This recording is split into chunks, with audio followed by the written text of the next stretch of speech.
Claire, 39 ans, Saint-Vite-sur-Briance, Haute-Vienne. Philippe, 35 ans, Saint-Vite-sur-Briance, Haute-Vienne. Donc j'ai un BTS agricole que j'ai obtenu en 2001, 99-2001. Ensuite, donc, j'ai travaillé en tant que technicienne agricole, mais c'était très compliqué parce que j'étais dans une branche très spécifique en création variétale. Donc j'ai repris mes études en 2006 en compta-gestion. Donc j'ai refait 3 ans d'études et ensuite j'ai travaillé plutôt dans le contrôle de gestion pendant 5 ans environ. Et depuis, je suis depuis un peu plus d'un an, 2 ans, ouais, je suis paysanne maraîchère.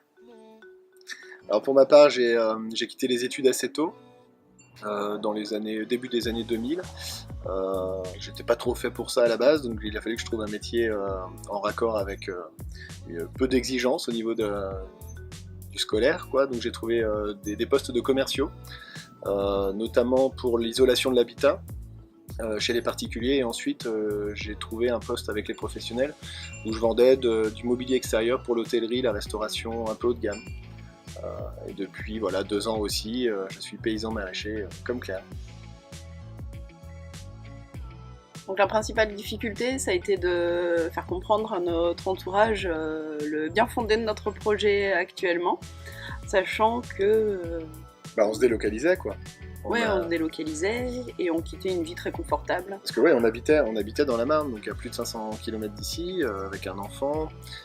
Il fallait aussi que la famille comprenne qu'on s'éloigne d'eux, quoi. Donc c'était un petit peu la difficulté. Après, ils nous ont fait quand même confiance. On était fort d'expérience professionnelle, on va dire standard, quoi, entre guillemets. Donc on avait quand même un peu la tête sur les épaules. On savait gérer notre vie auparavant. Donc, et puis ils nous ont fait vite confiance finalement. Oui, et puis on était très motivés, donc je pense qu'ils l'ont senti aussi. On fait ce qu'on aime, on est libre. On travaille dans la nature au quotidien, et voilà. On est indépendant, ouais, on va à notre rythme. Et puis, oui, voilà, c'est une histoire de passion, quoi. On est vraiment dans notre passion, on l'a choisi pleinement, ce qu'on fait.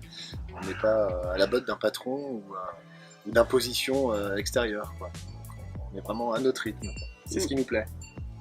C'est ça, et a priori, ça marche bien. En plus, ça fonctionne, ouais. On s'épanouit pleinement dans ce projet. On a découvert une nouvelle région qu'on adore, dans laquelle on se sent bien. Une vie sociale très étoffée. Oui.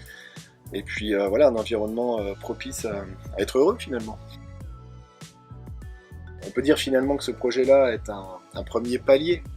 Une première étape. Ouais, une espèce de sas de vie, parce qu'on a dans l'idée finalement, à plus ou moins long terme à définir, mais de tendre plutôt vers l'autosuffisance et l'autonomie, en termes d'énergie, alimentaire, etc., pour acquérir une liberté encore plus avancée, quoi, finalement. C'est un peu ça l'issue du projet, la finalité. Donc pour l'instant, on est dans une reconversion SaaS, on peut dire ça comme ça, quoi. Vendre des légumes, continuer certainement plus tard, mais à plus petite échelle, voilà, pour continuer à nourrir les gens.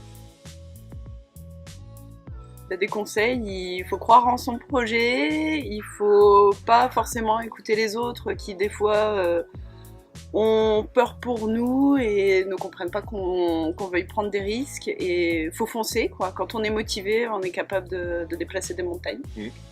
Je pense que les gens qui ont peur pour nous ont peur pour eux, quelque part, où il y a une part d'eux qui leur dit c'est possible, mais c'est risqué, donc si ça l'est pour moi, ça l'est pour les autres.